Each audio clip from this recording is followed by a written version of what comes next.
Good morning, everyone. I'm Hon Juseo, and the Director of External Affairs at National Institute for Lifelong Education, Republic of Korea. Formerly, I worked for the National Support Center for Multicultural Education. I'm very honored to serve as moderator for these important sessions. And also thanks for the organizers and hosts. The topic of this breakout session is migration, language, and ethnicity. As you know very well, they are important but closely interconnected issues. Of course, we may focus on each issue separately, but due to the overall organization and operation of the conference, this session considers language and ethnicity in migration context together. Just brief backgrounds for you. In terms of language and ethnicity in the context of migration, we can draw an implication from a couple of famous experts in this field. For example, according to Dr. Toby Skapnep-Kangas says, an education program can be considered to be a good if it achieves higher level of multilingualism, a fair chance of achieving academically at school, and strong positive multilingual and multicultural identity and positive attitudes towards self and others. We can also look at these issues from the perspective of social integrations. Professor Ajit Mohanty in 1994 argues that if social integration is taken to be a psychological state characterized by positive self, in-group identity, along with positive other out-group identification, then bilingualism or multilingualism, both at the individual and at the social level, seems to promote social integration.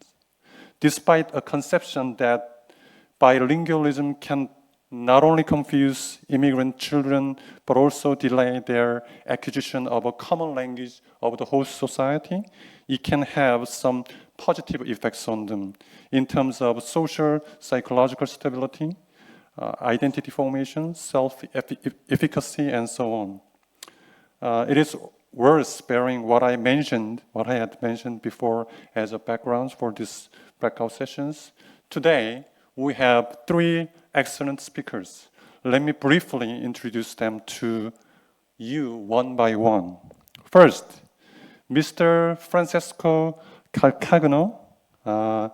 He is an international education expert with more than 15 years of experience in East Africa, the Middle East, and Europe regions. Currently, he is the Chief of Education at UNICEF Poland. In particular, interestingly, he is leading the work on education responses to the Ukraine refugee crisis in partnership with central and local governments and also with international and national non-government organizations and civil society organizations. The second, Ms. Mariana Dimitriou. She is the chief of the Department of Education and Lifelong Learning in municipality of Heraklion, Crete. She has been working in the municipality of Heraklion, assuming high office positions and participating in project teams and municipal committee, where she became the chief of the Department of Education and Lifelong Learning in 2011. One of the most excellent outcomes of her activities was the city's participation in the UNESCO Global Network of Learning Cities, GNLC. And finally, Ms. Maria Mercedes E. Arjedon. She is Associate Professor of College of Education at the University of the Philippines. Interestingly, she has maintained a blog site entitled Mother Tongue-Based Multilingual Education, what is known MTBMLE. And she has involved in various inclusive education-related endeavors, projects as a researcher, teacher, educator, material developer, and so on. Today, each speaker has 10 minutes to deliver his or her country case of language support tailored for immigrant people, including its basic directions or principles, various support programs and practices in school or community or national level or in combinations. After three presentations, we will have a time to discuss three very important questions in terms of the strategy that they adopted, the key issues to be addressed, and sustainability of good practices in ensuring equity in language and ethnicity in migration context. Then we will have some on and offline questions and comments or suggestions from the floor and audiences. And then let speakers have a chance to answer those questions. While listening to three presentations and Q&A sessions, the floor and audiences can freely raise their questions, comments, or suggestions on the topics in questions through Mentimeters. Now, surely listen to our first presentations. Mr. Francesco Calcagono, I don't know my pronunciation is correct or not. Mr. Francesco? Hello? Thank you very much. Yes. You have exact 10 minutes to deliver your case. Please go ahead. Thank you. So can you see my presentation?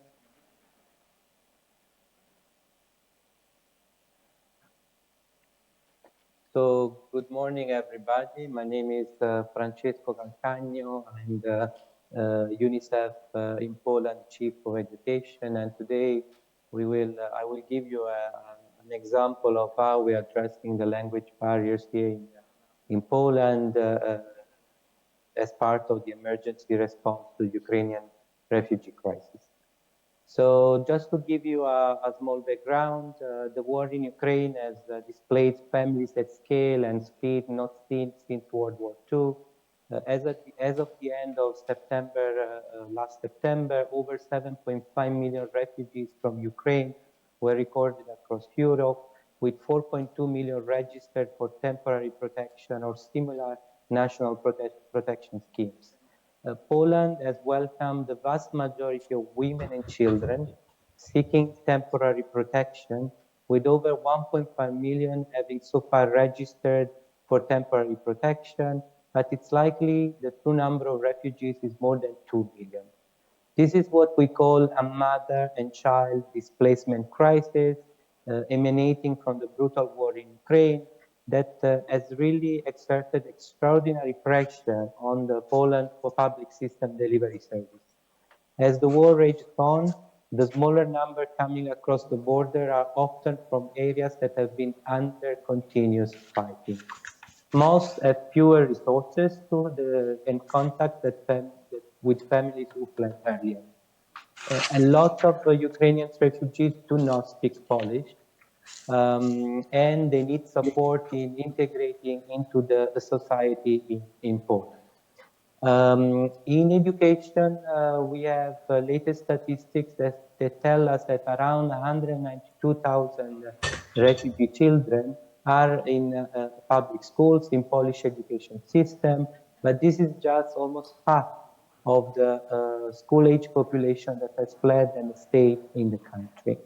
67% of children are actually learning in primary schools, but only 14% are in secondary schools and 11% are in EC preschool type of learning. This means that the bookends, the young children and the adolescents are those that are really paying the prices of this crisis. What are the key barriers that we are facing here in Poland? The language barrier is the most evident one. We don't have enough programs to cover the needs of Ukrainian children to catch up with Polish language. We have a lack of unified, coherent Polish language program for children and adults. And of course, a curriculum for teaching Polish as a second language is not available and not there. One other challenge that we are facing is insufficient spaces in schools and early learning facilities. There is shortage of space where to accommodate this big number of children that fled from Ukraine. We need the problem of increased needs of resources, supply, textbooks, ICT equipment, etc.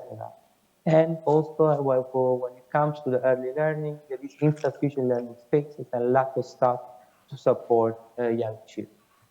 When it comes to teachers, the Polish education system already is lacking 20,000 teachers in the Polish schools, meaning that we need more teachers for the Ukrainian refugee children.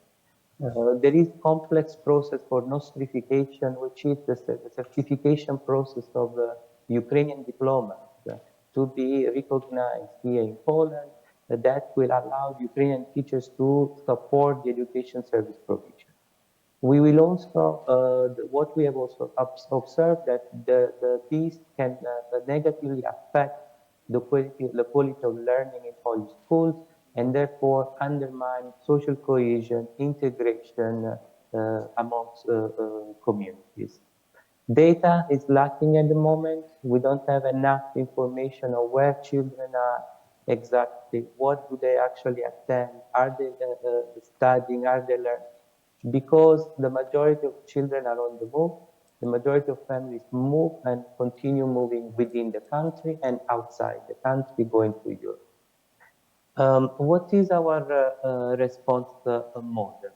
Uh, we have established a different tiers approach. We work with the central government, we work with local governments and municipalities, but we work also at the grassroots level with civil society and NGOs. The emergency office in Poland was established in record time to help strengthen the national, municipal, and local system already delivering essential services for children from Ukraine. UNICEF support supplement existing capacity, and our twin track approach to working with government is seen as partner with central government, as I said, including the Ministry of Education, Ministry of Health, Ministry of Justice, Ministry of Family, as well as 12 municipalities that host more than 75% of all refugees from Ukraine. We're also partnering with the civil society organization and non-governmental organizations to fill key gaps in government service provision. UNICEF is also the lead of the education working group and provide leadership and coordination to over 30 partners involved in the response. Our focus, of course, is to reach children, mothers, caregivers who have fled, served the war in Ukraine, providing access to different services, including education. From the famous blue dots, safe spaces that we have established at the border crossing and the large reception centers for making sure that children can go to school, can get health care, we support all families taking refuge. We advocate for the rights of every child in Poland with a focus on the most vulnerable. We have launched a back to learning strategy because in Poland we are supporting multiple learning pathways. We're supporting children from Ukraine to enroll and attend Polish education system, a Polish national school, but we're also supporting Ukrainians to basically connect to the online platform that was existing during COVID and is also being utilized nowadays for children to connect to their peers, to follow the classes online from Ukraine. Then we also have Ukrainian schools in Poland. So we do support Ukrainian children that are registered and attending Ukrainian schools in Poland, studying the Ukrainian curriculum approved by the Ministry of Education in Ukraine. At the same time, there are children who are attending the Polish system in the morning and the online learning in the afternoon. We do support equitable access to learning, and we address the digital divide by the provision of ICT equipment, of course. We do provide learning materials, supplies to classrooms, to centers, to spaces where learning is happening. We are looking at training of teachers from refugees and host communities to support quality of education provision. And of course, we support financial compensation to Ukrainian teachers to support children in Polish schools, in classroom management, multicultural assistance, inclusion, social cohesion activities, and others. Our aim is really work with the different partners to build social cohesion, and language helps, and it's our strategy. By learning the local language, you can integrate, you can be feel included in the society, you can discuss with your peers and feel safe in a safe space. This is the type of response, as I mentioned before. So we are in different formal and informal sector. We do provide supplies. We look at teacher training, and teaching Polish as a second language is the core of our response. And we provide other small services to make learning appropriate, safe, and ready to host more children. We have launched in the end of August a Back to Learning campaign to provide information to refugee children and their families on what are the opportunities for enrolling and for studying to Poland. And of course, the language of this hotline that we have established was Ukrainian, and more than 22,000 referrals have been made, meaning families call the hotline, they ask information about the most latest information on how to enroll in schools, how to be able to bring their children into school, what are the options, where are the schools close to their location, and so on. When it comes to young children, we do support early childhood development, and we did support 30 play learning hubs with the establishment of these hubs, where basically children are supported in feeling safe at home. Early childhood development in humanitarian context, you know very well, is essential to supporting healthy brain development among newborns and young children, and for children's overall health and well-being. Education is especially important to preschool-age children, many of whom are unable to express their feelings about being displaced from their homes and separated from their fathers and other family members. UNICEF has established, as I said, these learning centers where they can play, interact with their peers, and regain a sense of normalcy. In this center, the main language of communication is Ukrainian, but we have a pair of Ukrainian and Polish teachers that support the development of these children. We are also expanding regular daycare services and supporting Polish kindergarten to take in more Ukrainian children so mothers can look for employment, achieve financial independence, and build their self-esteem. To date, more than 3,600 Ukrainian children 0 to 6 were supported with access to education opportunities. We are also launching and making available the Bebo app.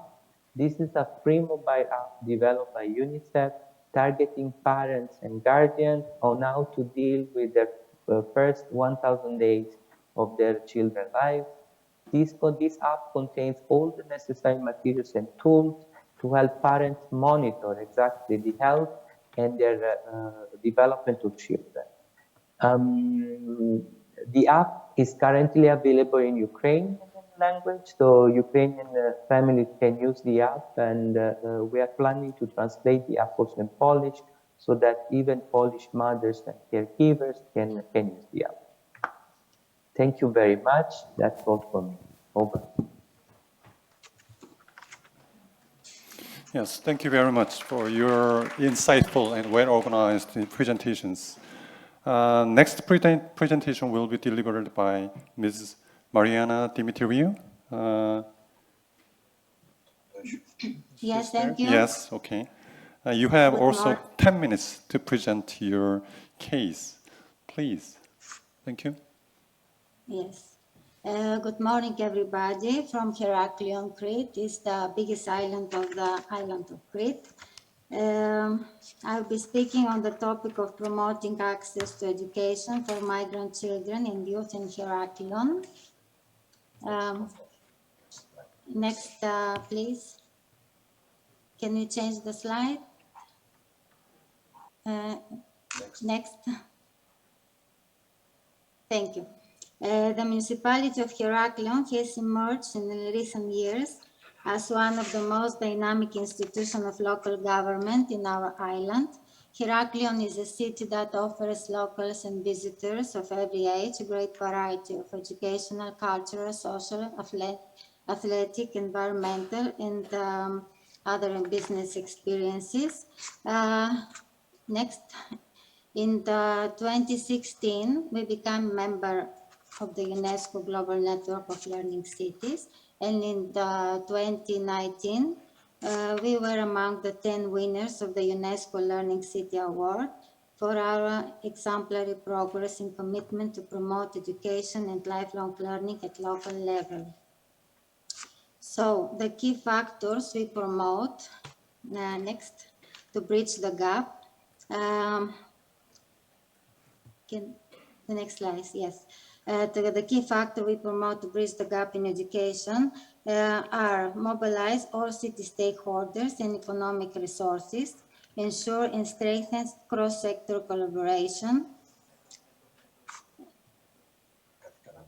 initiate joint efforts to establish partnerships which will lead to common projects with more efficient results. In Heraklion, during the last years, the population in Heraklion has become increasingly diverse as a result of intra-EU mobility and immigration from third countries. Taking proper care of the influx of refugees and migrants demand holistic approach, covering all their needs. Everybody has the right to have a proper education and the basic this is not anyway. So in Greece, national government is primarily responsible for social and educational policies. European Union plays a key role in supporting member states through funding, developing guidance and fostering relevant partnerships. Moreover, local actions must be taken and focus on addressing the issue as best as possible. So, at local level, the municipality structures are working together with the directorates of education to ensure that all children of migrants' families are registered, supportive programs and inclusion projects are developed, and that their attendance is monitored as they progress in close cooperation always with their families. Next. And next. Thank you. The integration classes, as we call it, provide 15 hours of support teaching in addition to the official school program. Through the integration classes, young migrants and refugees are getting guidance and help for their better adjustment into the school community. The Migrant Integration Council mediates between the school and the family, providing help with the registration process. Next. The Municipal Center of Lifelong Learning provides free lifelong learning programs for all members of the society, with particular focus on vulnerable social groups such as unemployed, prisoners, refugees, migrants, elderly, and people with disabilities. Distance learning modules are also available. The next slide is photos from some learning initiatives in our city. We can go to the next one. The next, please. Yes, Social Tutoring Center is another important social structure that provides free Greek language learning lessons for children, youth, and adults in cooperation with municipal volunteers groups. The aim of the action in general is to offer equal learning opportunities for all and to raise awareness about volunteering and solidarity. Distance learning modules are also available. Next. Several social structures contribute for the smooth integration of migrants and refugees family and other ethnic minorities into the community. The Migrant Integration Council, as a branch of the community center, provides services such as information, advisory support, networking, cooperation and share of requests to other relevant structures, services and agencies. And of course, both structures cooperate and work in close with the Migrant and Refugee Integration Council. The Council collaborates with local agencies and services, as well with migrants and refugee communities that have not formed association in order to record and investigate their needs, to submit proposals to the City Council and develop actions, to plan and implement events to raise awareness and strengthen the social cohesion, to provide information on language training activities implemented in our region, and to promote volunteerism. A series of support actions were implemented by the Migrant and Refugee Council during the last years. Actions like Greek language courses and elements of Greek history, intercultural actions, planning events to raise awareness, actions to promote access to the local labor market, and health projects during the pandemic. This is our mayor, and as the mayor points out, the aim of all initiatives, actions, and projects is to ensure that every citizen in Heraklion has the chance to participate actively in the public life of our city. All together, joining the same school program and the same school units. This is very important for us, that every person can attend at the same school, at the same program at our public schools. Next one. This is our program Fit for All 2, which will be the continuation of the successful Fit for All program of social inclusion of refugees through sports. The basic principle of the program is sports as a powerful means of combating violence, racism, discrimination, and stereotypes can abolish borders and unite people. The beneficiary of the program are refugees of all nationalities, mainly children, but also adults, men and women. All participants will be integrated into the everyday life of our city, sports life, and enjoy the same facilities and services with locals without any cost. The program will start by the end of this year, and it will last for 18 months. Another initiative is a painting exhibition, Love Without Borders, with the work of children, teenagers, and other refugees from Afghanistan, Yemen, Iran, Congo, Syria, and Cameroon. Our city, next please, participated in the cultural festival celebration, Refugee Week Greece, in June. With, I will show you some initiatives, some projects. Next. The first one, as Game Changer, Healing Together, took place in Central Park, where locals, refugees, and immigrants all together enjoyed board games, art workshops, and other recreational activities.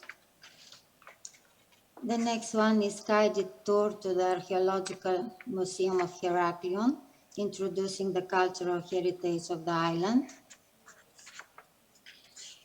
The next visit to Traffic in Educational Park, where 25 refugees, minors 6 to 12 age old, took part in traffic education workshops, including driving especially designed vehicles. The last one was plant a seed, spread the message, planting flower beds on municipal land in old refugee neighborhood and putting up signs with messages of peace and ecology made by children. So As migrant and refugee issues continue to apply, it's crucial to intensify our efforts for migrants, children, and youth inclusion in education, ensuring adequate amount of funds, providing flexible learning opportunities, using digital tools and effective structures, networks, and collaboration. We can strengthen their knowledge and skills. Developing learning opportunities for all is the only path to sustainability and inclusion. Thank you. Yes, thank you very much for your inspiring presentations. She introduced you to like a community-based multi-migrant children's support programs. So the Heraclean use the many resources that the community has. So I think that is very interesting presentations. Now, finally, we have Ms. Maria Mercedes E. Aljedon. So, please. Good morning, everyone. I'm happy to be here. I'm going to talk about our mother tongue-based multilingual education program in the Philippines. I've been involved as an advocate, policy writer, teacher trainer, and I'm happy to see Sheldon here. He's been joining with us, supporting us for more than 10 years. Thank you, Sheldon. So the Philippines is a developing country with a population of 110 million. Based on the ethnologue, we have 182 living languages, making us among the most linguistically diverse countries. The Philippine public school system, introduced in 1900 by the American colonial government, allowed nothing but English in schools. About 25 years after we gained independence, Filipino, our national language, was added as a language of learning. In 2009, partly influenced by the Education for All movement, the Philippine government institutionalized the mother tongue-based multilingual education and indigenous peoples' education for all its schools. This means that non-dominant and indigenous language are used in schools. The mother tongue-based multilingual education policies envision Filipino learners to be multilingual and multiliterate in their mother tongue, Filipino and English. It is part of the K-12 curriculum, the principles that education should be contextualized, localized, and indigenized. Mother tongue-based multilingual education is defined as the effective use of more than 2 languages for literacy and instruction. It starts where the learners are and what they know. The learner's mother tongue, or L1, or home language, is the medium of instruction, especially for early reading. A mother tongue is included as a subject area. Filipino and English are to be introduced gradually. English is the home language of around 6% Filipinos, and Filipino or Tagalog is the L1 of less than 50% of the populations. Learners who are alienated by the school language tend to drop out. That is evidenced by our own experiences. In the English-only program in the past, classroom discussions was labored and the flow of thought between the pupil and the teacher and between the pupil and the pupil suffered constant interruption. The activities were largely memorizing and mimicking. Education in that kind of setting could not develop self-confidence and critical thinking skills or higher order thinking skills. And that's dangerous, especially now with the proliferation of fake news. Latest study on multilingual education also found that the child's mother tongue is not a hindrance, but a resource to learn academic concept and additional languages. It recognizes the child's funds of knowledge and the child's rights to free expression and to learn his own language, the academic type of language, and to access quality education. In the southern Philippines, when there's armed conflict, MTB-MLE is viewed as means to promote peace and intercultural communication. The K-12 law plus several department orders operationalize MLE in the hiring, in the capacity building of teachers, learning resource development, language mapping, teacher performance management, etc. The Indigenous Peoples Education Office, or IPSEO, under the Ministry of Education was created as a result of these policies. The success of MTB-MLE across the country is uneven. Some regions did well and some did not. Implementation success depended on how they mobilized the crucial elements of the program. In the past 10 years, I found that these program components are crucial. There should be supportive policies, and advocacy and partnership building between the school and the community, especially the local government unit, local universities, local writers group, NGOs, and cultural groups. Next is contextualized curriculum that rationalizes how the three languages are used, beginning with the mother tongue and the gradual integration of Filipino and English. There should be teacher's guide and other instructional materials. Next is the system of governance, especially monitoring and evaluation. Next is teacher education and training, including an incentive system, since MTB-MLE requires development of so many materials, and teachers should be incentivized to do that. Next is language mapping, to determine language represented in a school, to identify the best groupings and support, language support, and finally, the minima requirements for including a language, a new language, as medium of instruction in school. Right now, these are the languages used in schools in the Philippines. In 2012, 19 languages were selected. They were a mix of big, small, and indigenous languages. In 2018, we added Filipino Sign Language. Currently, 46 additional languages are being developed by the Indigenous Peoples Education Office in partnership with local linguists and culture bearers. One major change brought by MTB-MLE was the shift in literacy instruction. In the old bilingual system, code-based literacy instruction was predominant, mostly using chalk and talk, drills, and memorization. The MTB-MLE True Track method includes the meaning track, which utilizes children's storybooks to facilitate meaning making, as children are stirred by stories in their mother tongue and pictures in their community, and they are urged to ask questions and participate in meaningful and open discussion to activate higher order thinking skills and socio-emotional skills. The second track utilizes mother tongue primers, which teaches accuracy in reading, speaking, and writing. It was reported by the Ministry of Education that MTB-MLE and Indigenous Peoples Education contributed to high participation rate among Indigenous children, even during the pandemic when remote learning modality was used. In 2015, the Ministry of Education introduced a grade 3 exit test in 19 languages.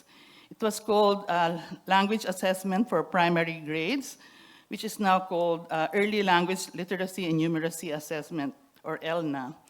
In the old bilingual curriculum, the MPS for grade 3 pupils in English was 57%, but when mother tongue was used, we see that the MPS is higher by at least 10%.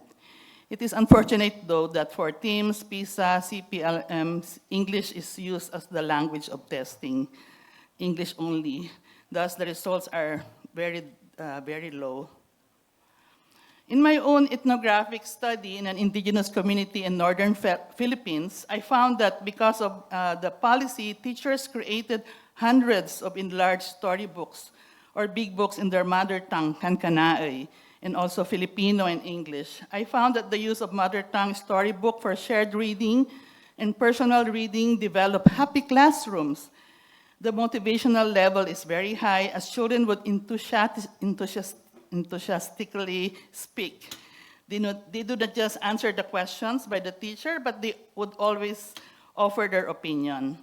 One principal said that if pupils are happy, they can learn anything like additional languages, abstract concept and science, etc. So that's his philosophy for learning to learn.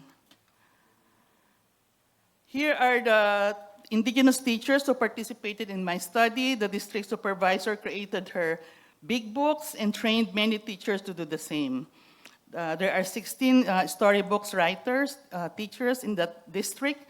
Storybook making involved creating a story about daily events in the vegetable farming community, people and places in the village, and also local folklore. A community artist, or sometimes an older pupil, would draw the images, and other teachers, principal, including students, would participate in editing the big books.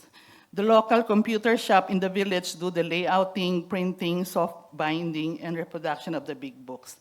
The teachers were motivated to create the big books through various incentives like service credit, credit points for promotion, the psychic reward of being recognized by the children as the storybook writer.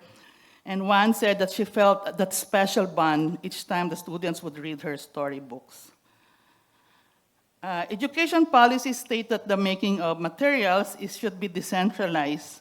So school communities create materials and their output are subjected to quality assurance, and the final copy is uploaded in a portal created by the Ministry of Education. So there's a national portal and regional portals.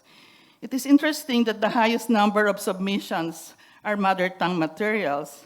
Like for grade 1,120 materials were submitted by teachers. So these represent the teachers who got involved and became committed to MTBMLE because they created storybooks. The higher education sector has also supported the MLE program. Right now, if you want to take up education, there's a course called Content and Pedagogy for the Mother Tongue. So this has been institutionalized. Some universities are offering graduate courses. Multilingualism is slowly being felt in the broader society, like we have a boy band doing song and dance number in mother tongue. Local government units are issuing ordinances to use the regional language in governance, trade, community education. We are thankful that we had produced a bulk of mother tongue materials, and many of them became useful during the pandemic. For example, the province of Antique created a YouTube channel to transform their primers, teacher's guide, storybook into video lesson for parents and learning support aides and community tutors. The copies can be downloaded by parents.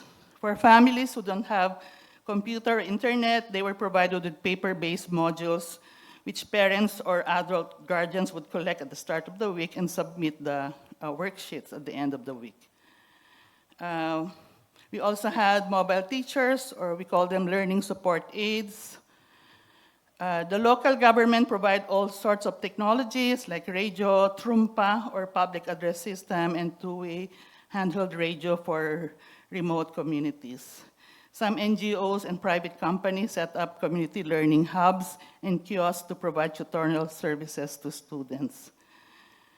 In remote areas in the South, with no schools and known for armed conflict, alternative learning modality classes, or ADM, is used. They put up low-cost structure for classroom. The program utilized para-teachers from the community who speak the child's language. She holds classes in the evacuation centers when families had to leave their village during skirmishes between the soldiers and the rebel groups. The pupils and the cohort stick together with one teacher from kindergarten onwards. Various studies of our program have identified many implementation challenges. It's not so easy. There are so many challenges and heartbreaking situation, but none of the studies recommend that we should scrap the program. We probably need 10 more years to develop adequate materials and train teachers. One major challenge we face now is that the new president said that he wishes that we return to the old bilingual system as was done by his father. But for that to happen, they have to change the law, including the Constitution. So we are now participating in the hearings in the Congress and in the Senate to stop such move.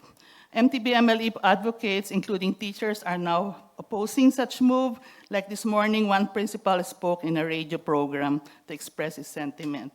And we hope that we can stop these efforts. Thank you very much. Yes, thank you. Thank you for your thoughtful presentation. You can sit here, yes. Many thanks to our three panelists. Give them a round of applause, please. Thank you. Now we are going to through the three important questions which are raised by the organizers. The first one is, what are your current strategies in ensuring equitable education for the migrant children, such as the gender, poverty, and geographical locations, geological locations means like inclusive of access, distance, and connectivity and safety issues. So I asked each panelist one by one so they can answer very briefly. So due to the lack of time, our session. So first, let us start with Mr. Francis. Are you there? Thank you very much. Yes, yes, Yes. I'm here. Can you hear me? Yes. Okay. So, as I briefly mentioned in my presentation, we are working, UNICEF is working in Poland at different levels to ensure a comprehensive approach to the refugee response here in Poland, which is, you have to remember, high-income country in Europe, in the middle of Europe. We have a decentralized system of service provision where the Ministry of Education has the overall education framework, but the service delivery happens at the local level. There were issued some new special act on protection of refugees from Ukraine that delegated the responsibility to local authorities to provide services, including education services, and this put some strain, of course, on existing services inside Poland. We do support children with disability and children from minorities. For instance, the Roma communities that fled from Ukraine to Poland, and already in Ukraine, the Roma community do not have access or had low access, let's say, to education opportunities. And this is a strategy we implement so that all children actually do have the opportunity to learn and thrive. We offer opportunities to different education opportunities to children in Poland. As I mentioned, there are 3 to 4 ways of attending and enrolling and participating to education, including through connecting to the online curriculum that is being delivered by the ministry in Ukraine. And we have set up learning hubs, learning centers, where children, instead of staying at home, actually they come, they connect to the lessons with their peers and their teachers back in Ukraine, but there are also activities in the center that foster social cohesion, social integration, peer-to-peer connection. So children are not alone in their rooms, and look at a device, but actually they are protected, they are together, they are in a safe space.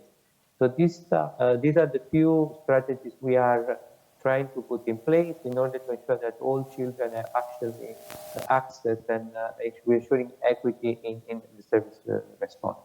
Thank you. Okay. And how about Ms. Mariana in Greece? Yes, thank you. The refugee migration issue in Greece is a well-known fact over the last years. The support of vulnerable social group is and has always been a priority for our municipality. Our current strategies aim at strengthening the effective social support structures, expanding the solidarity networks, investing in people and in the society through lifelong learning, and building a sustainable city that supports a high quality everyday life, smart, healthy, green, inclusive and resilient. All municipal structures and departments contribute to the success of the above. In addition, our city collaborates with national and international authorities to develop inclusive policies that support migrants, refugees, and other ethnic minorities.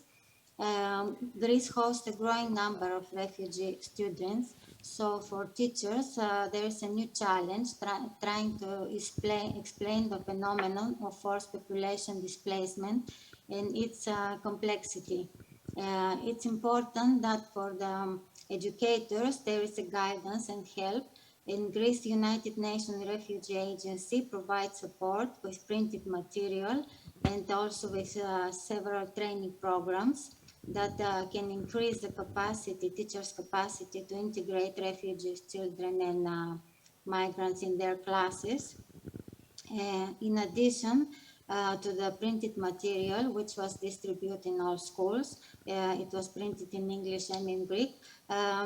Several actions for the long-term awareness of the new generation on refugee issues were developed and promoted.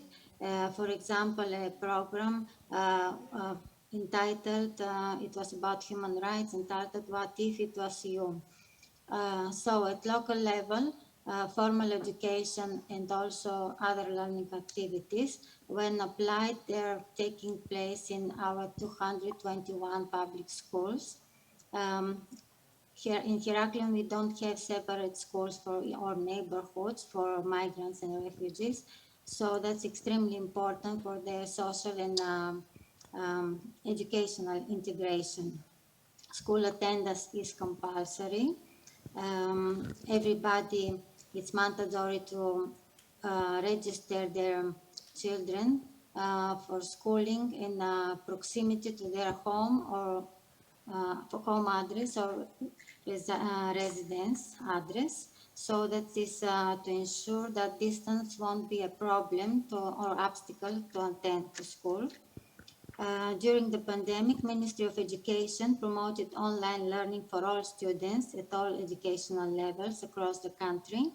And to help the economically disadvantaged families, that includes the vulnerable groups, a voucher was provided enabling those families of small incomes to purchase the necessary technical equipment, smartphone, laptops, tablets, for the online education. At local level, policies were made to provide school with the necessary technical equipment also, which could be borrowed by students in case they needed it.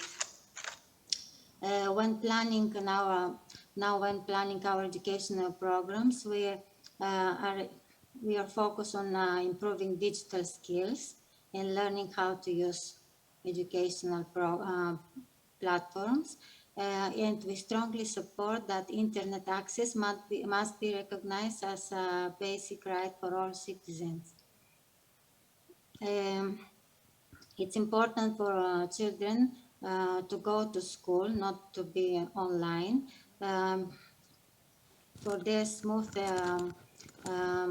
integration and because children need to interact, to socialize, and this is be good for their mental health also.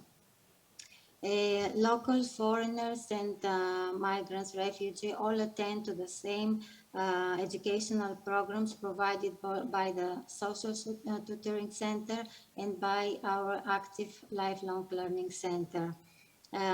It's a fact that women are the participants, women participants and highly increased. So everybody can attend to those classes from home into all in public schools. The last, I would like to say that we also grant municipal spaces to all foreign associations residing in the municipality territory to organize cultural events and to teach their mother tongue. And this is the right policy for the social and educational integration. Subjects like language, history of the country of origin are implemented in our schools, and at the present year we have Russian school, Serbian, Polish, and Ukrainian school applying. That's for me. Thank you. Okay. Well, yes. And next, please. In our case, every parent who would enroll his or her child would fill up a student information form for the learning information system. And so they would indicate there their religion, ethnicity, and the languages they speak. And so the teacher would verify through observation if what languages that the child speak, and that will determine if they can join the mainstream class or they should be provided with special support, like a special tutor, or they have, if, for example, there are migrants from the south who would, transfer to various places in the north, and so the teachers would group them with students who speak the medium of instruction in that school, because there are many heterogeneous communities. And so sometimes they make big groups or sometimes just dyads to make sure that each child who does not speak the language, the school language, would be assisted. Another intervention that we do is to ensure that the stories are reflecting the right messages about gender, about ethnicity, about social class. The Department of Education has set up social content guidelines as part of the quality assurance processes. So I saw stories that were big book stories that were revised because it depicted, child labor, like small children in the village helping at the farm. And so they had to negotiate and draw a bigger child to ensure that it's not encouraging child labor. So those messages that are provided by the teacher and their stories are edited, reviewed to make sure that they don't discriminate, that they are respecting, they're showing balance between parents, nuclear, extended family, single parents, lifestyle in Metro Manila and in the rural areas, that it avoids sexist language, biases, and stereotyping. And to support parents, the Department of Education has introduced alternative learning system. It's an adult class for indigenous parents. So that's how they learn to be literate. And through the compressed curriculum, they earn their equivalency in elementary and high school. So during the pandemic, micro-certifications for specific skills like communication, teamwork, financial literacy, etc., was piloted so that later on parents would have micro-certificates that they can use for employment and when they're applying for a loan. Okay. That's all. And due to the lack of time, we just directly go to the second question. But before that, on the Mentimentors, we have two questions. And later, at the end of these sessions, we will address two questions. Just briefly, what are the important role of languages in shaping international migrations, and how efficient and effective the policies and programs made by Euro countries for the refugees and migrants. So just having that questions in mind, and please answer that questions later. Yes. Okay. Our second question is, what are the key factors or what are the key obstacles that we have to address to bridge the gap for these disadvantaged groups, i.e. immigrant children? The first, Mr. Francisco? Yes, thank you very much. For Poland, for the Ukrainian response in Poland, one of the factors that we need to consider is to really support the government efforts here in Poland to work on the digital transformation policy that will allow different children of different languages, they speak different languages, to connect on the platform online. And we have in UNICEF supported the Learning Passport, which is a platform where basically we have different materials in different languages that can be accessible by parents, children, teachers, and provide some sort of learning solution. We need to ensure that we continue advocating with the Ministry of Education and local authorities on development of unified Polish language curriculum for refugee children and teachers. We know that language is important to foster cohesion, to ensure that children are connected, that they can communicate among themselves. We also need to look at better monitoring systems of enrollment and attendance, and detect early cases of dropping out, looking at where the children are if they are not in school, and the phenomenon of out of school children also is very important here in Poland, because we have only half of the population, the children population, that actually is attending Polish schools or Ukrainian schools. These are the key, I think, a few factors that I would think of. Thank you. And next, please, to Mariana. Yes, in Heraklion, during the last years, we faced several crises: economic, refugee, social, health, climate, and now new population displacement. So all that have made us realize the gaps in our structures and the changes we have to make to adjust and involve as people and as society.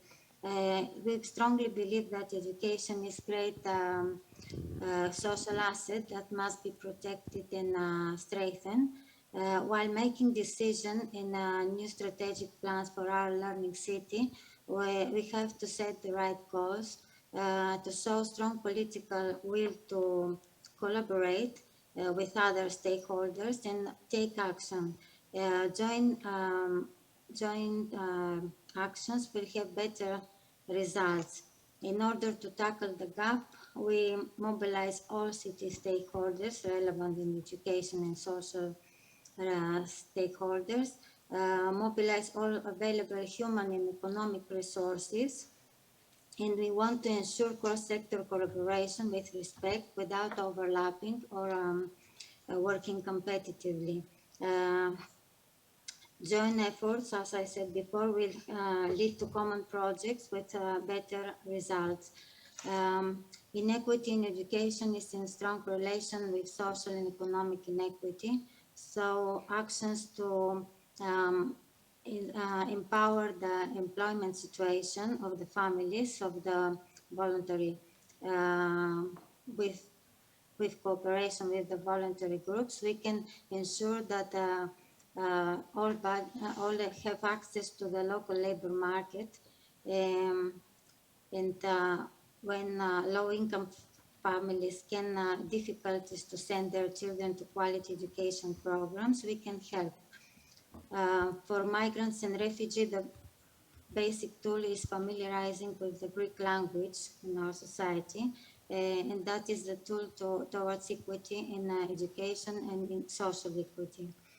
I strongly believe that you should focus on planning and implementing Greek language programs on a regular basis to increase the possibility of integration. Through collaboration with relative stakeholders, mainly with the Directorates of Education and with the local academic community, we can ensure that lifelong learning programs will be helpful and successful. The Migrant Integration Center develops a wide network of collaboration with school community through the teachers and parents associations, and that's another tool that we use to promote awareness on the refugee issue and to promote diversity in our city. From the long list of programs we provide in our Center of Lifelong Learning, the language demand is the biggest, and of course the Greek language courses, especially designed for migrants, prisoners, Roma. Examples are education of migrants in Greek language level 1 or 2, communication in everyday life, Greek alphabet system. The purpose of those programs is for the trainees to acquire a basic communication ability to use the Greek language so that they can respond in daily needs or situation in formal or friendly way. Also, the Municipal Tutoring Center is doing a great job using volunteers as teachers. This year we have 152 children, 50 of which are from Ukraine, and 71 volunteers which teach. Thank you. Yes.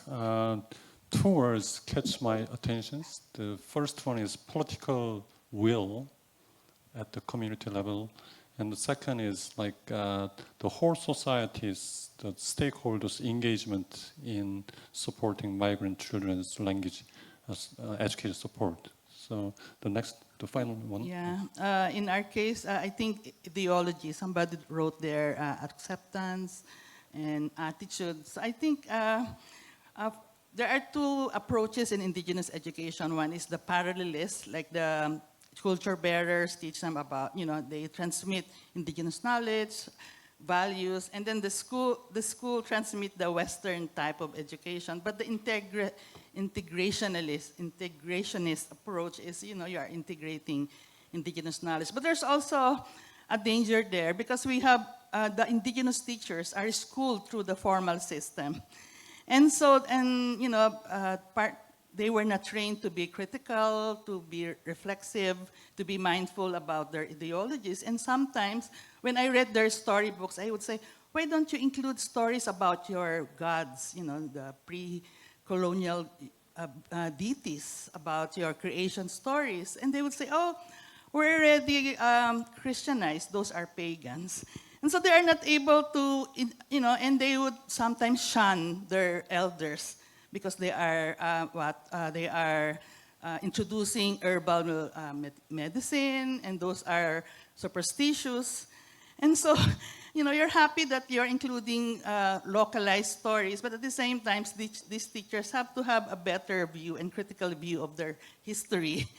Why is there discrimination? Why did they have to flee to the mountains? Those stuff were not taught in teacher education. So the deficit view of indigenous knowledge, indigenous people, is one source of disadvantage and can lead to miseducation. Another block is yung what they call that linguistic ideologies or language ideologies. So since English is so valued in our country, people were panicking where we started introducing mother tongue. They thought that children will lose their English advantage.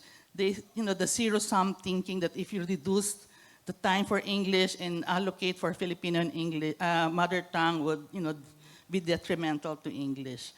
And so they think that English proficiency is equal to prestige, success, to be globally competitive. And they do not care about identity, being free and emancipated. They also think that it's divisive because you are teaching the languages of several regions. We should be united using just Filipino.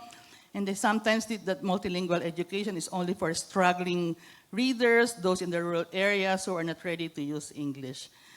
Another problem is the inappropriate language of assessment. As I mentioned earlier, English is the only legitimate language of assessment, and therefore our teachers are so discouraged when they see low results in English. And sometimes we would say, maybe the Koreans and Japanese children should also take the test in English and let's see. We can compare. So it's a joke, but that's one cause of the opposition from the Senate in the Congress. Another major obstacle is the confusion about the mother tongue. Is it the heritage language in the particular community? Is it the official language of the region, or is it the child's L1 or home language? There's also uneven implementation, and it's very dependent on having dedicated local leaders and community partners and school heads. And then, as I mentioned earlier, our new leaders, is our main source of problem right now. That's all. Okay, thank you. Now we are going to take some questions from the floor and the audience online. So, considering our time of sessions, I will take a couple of questions from the floor and the other couple of questions from the audience online. Yeah, first you identify yourself and then question. Yes, Sheldon Schaefer from the Asia Pacific Regional Network on Early Childhood. I want to make one linkage of this presentation, especially on language, with the presentations yesterday in terms of COVID. You have an impact of children who have been in mother tongue programs, structured ones in schools. The schools close and they go back to an unstructured use of the mother tongue in the home. And so they lose learning as well.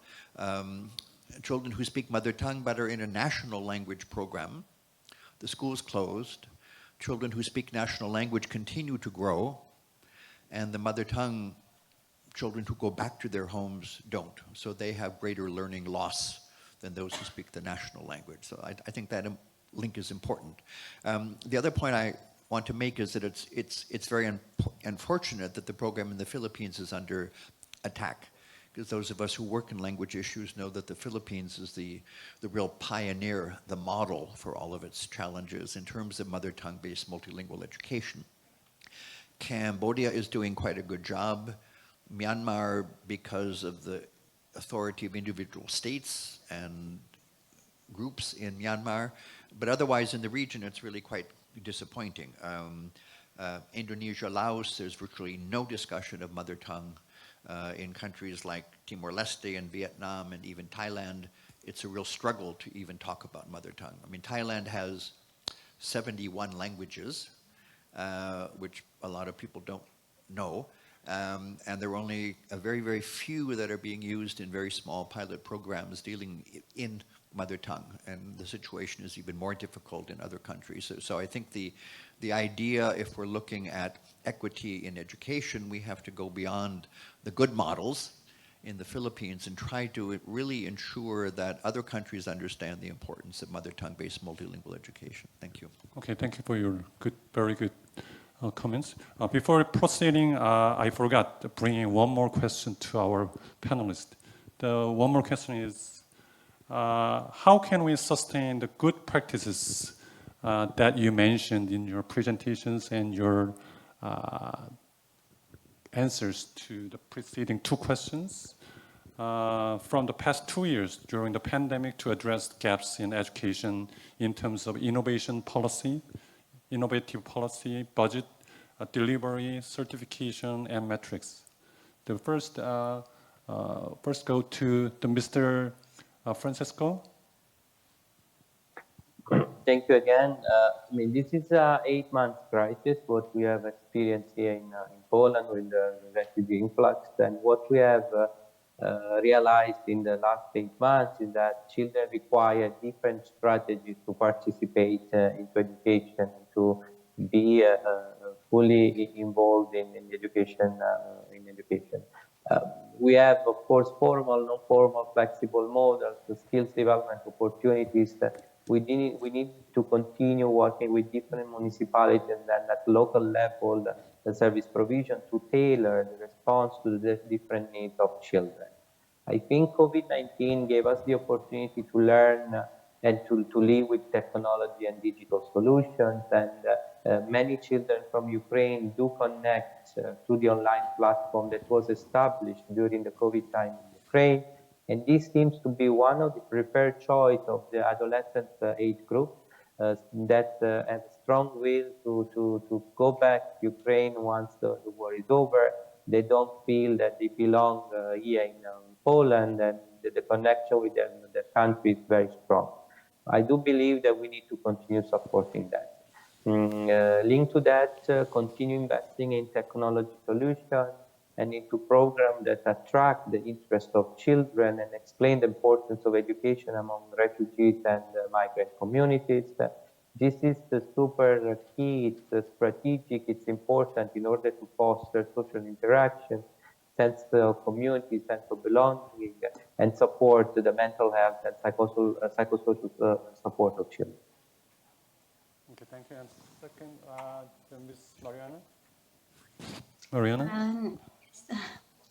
The municipal authority, as the closest form of local government to the population, has the better understanding and knowledge about the citizens' needs. A scientific committee, Heraklion, the Learning City, has been established and to develop the Heraklion strategy for lifelong learning and to monitor the process of the planned actions for not only for migrants and in general. The municipality is the main coordinator of the committee, and we are the leader of this committee, we have to keep the commitment to become a learning city, to ensure equal recognition of the collective endeavor, communicate the project, the idea of lifelong learning as a basic tool of self-empowerment and social inclusion, develop new learning plan, lifelong learning plan, in cooperation with all educational and social powers in our city. This will multiply, as I said before, the positive results of the planned actions. In addition, to meet the goal of taking proper care of the influx of refugees and migrants in terms of providing everything, accommodation, psychological support, education, health services, and equal and fair treatment. We shall keep and strengthen our collaboration with national and international partners. We participate actively in international projects which are planned to develop to help these groups of disadvantaged people. To sum up, we can sustain the good practices using effectively our structures in collaboration with all city volunteer groups and other people that want to help. Networking between authorities and agencies is very important. Agencies which are in direct contact with refugees and migrants, ensuring, of course, adequate amount of funds, providing flexible learning opportunities and using more digital tools. And developing training programs for the people working in the front line with migrants and refugees. We have to admit though, that we have been improving our services, but we have not yet managed to satisfy all the demands.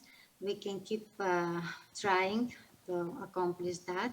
The well-designed lifelong learning system is the best way to ensure the continuity of our efforts to bridge the gaps in education for everybody in our town. Thank you. Okay, thank you. And Yeah, in our case, the reason that we have the MTB MLE policy is because we, work together. We had to work, overcome our differences. Like we had debates before. Some are pro-national language, some were pro-indigenous language, some were pro-English. But when one president declared English-only policy, we worked together to oppose that, and so we had we were able to institute the MTB-MLE policies. And during the pandemic, we've seen the same collaboration, networking. Some groups organize storytelling, story writing workshop in the community. Some set up what they call tutorial services. Some help in creating videos in the local language, local stories. So I think this kind of collaboration that existed during the crisis should continue after the pandemic. Another lesson also was parental involvement. We realized during the pandemic that we didn't have enough, we didn't have good policies on parental involvement. Filipino parents were just required to join the PTA, join the community beautification project, but they were not asked to help in the homework of their students. But during the pandemic, because remote learning was the main modality, they were required to help in the reading, especially for younger children who can't read, those with disability. And so I think we need to come up with parental involvement policies that are existing in other countries. Another thing is the Department of Education has integrated MLE in the performance management, so that if you are using MTB MLE properly, you are recognizing diversity, then you are given points for promotion. So I think that should be developed further, and there should be good models on how they do performance management in their division. And then the cohort system of instruction, because before we had repetition, like if you can't read, if you cannot complete the requirement, then you have to repeat. But now, because of the learning loss, what's happening is they will still join their cohort, but the instruction is like multi-grade, differentiated. So some are doing that. So maybe we should continue, because repetition is very, it has a very negative effects on children, and they might drop out. So a cohort type of multi-grade type of education, I think, is recommended even after the pandemic. Okay, thank you. And we still have two questions from the audience online. The first one is, what are the important role of language in shaping international migrations? Who go for these questions? You? What's the question? What are the important roles of language in shaping international migrations? International migrations. The important roles of language in shaping international migrations. How about Mr. Francisco? Yes. No, thank you very much. I mean, we know that language is considered when migrants flee countries, especially during wars or conflicts. For instance, why the majority of Ukrainian refugee families, the women and children, are coming to Poland is because there is an affinity in between the Polish and the Ukrainian language. So this plays a key role, I would believe, in order to make choices when children and women are on the move. In addition, Ukrainian communities in Poland were pre-existing before the war. Hence, those ties also helped the first flow of migration because families knew that across the borders in Poland and not in Czech Republic, not in Romania, not in Bulgaria, for instance, they could find refuge, they could find familiar faces, relatives or friends. So I think it does play a key role when moving to another place because of forced displacement. Okay, thank you. Actually, as far as I know, the Poland and the Ukraine has kind of share some historical and cultural legacies. So the Ukrainian people, they can easily access to the Poland. So thereby, they're integrating the Polish society. So language affinity, as you mentioned, is one of the important role for attracting the Ukrainian into Polish societies. And the second question is, how efficient and effective the policies and programs made by your country for the refugees and migrants? Maybe this question can be answered by the Mr. Francesco and the Ms. Mariana. Mr. Francesco, go first. Can you please repeat the question? How effective and efficient? Yes, how efficient and effective your program? So, do you measure? So, yeah, okay. So again, as I said, this is a crisis that started a few months ago, 6 to 8 months ago. So measurements are not yet in place. However, we do run feedback sessions and feedback surveys with our communities that we serve. And what comes out is that families want to be strongly connected and have ties with Ukraine. For them, this is something that it's a temporary crisis. They will go back to their own country sooner or later. Hence, they are skeptical, let me put it that way, in the full integration into the society in Poland. But yes, they want to include, or they want to make sure their children go to schools, for instance, but do not lose the sense of identity, the sense of belonging to the Ukrainian community. Hence, our programs aim at, fostering the cohesion, but at the same time, looking at individualized type of learning. We do offer also Ukrainian classes for the small children, so that children can also learn and continue learning Ukrainian language and be connected to their country. We have a lot of activities around integration and community-led initiatives about culture, about events, about what it means to be Ukrainian abroad.